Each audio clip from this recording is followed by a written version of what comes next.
Hello everyone, welcome to our new mini blog. তো আজ ছিল 27শে ডিসেম্বর 2025। জানি ভিডিওটা পোস্ট করতে অনেকটা লেট হয়ে গেছে, তো প্লিজ একটু মানিয়ে নিও।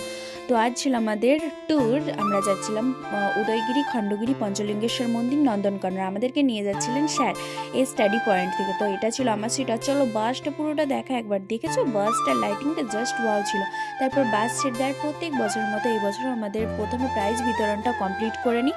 তারপরেই ছিল ধামাকা কিছু জিনিস, এই যে স্যারের অ্যাক্টিং। তো চলো আমরা এনজয় করি, সাথে তোমরাও এনজয় করো। আরে আরে, স্যারের অ্যাক্টিং দেখলে হবে, স্টুডেন্টদেরও অ্যাক্টিং আছে। তো চলো সেগুলো দেখে একটু এনজয় করো। সবার অ্যাক্টিং কমপ্লিট করার পর পুরো ফাটিয়ে নাচানাচি করি অনেকটা রাস্তা, তারপর পেয়ে যাই খিদে। রাতের খাবারটা কমপ্লিট করে পুরো টানা একটা ঘুম দিয়ে একদম সকালে উঠে দেখি পৌঁছে গেছি। তো চলো দেখা হচ্ছে নেক্সট পার্টে কী কী করি।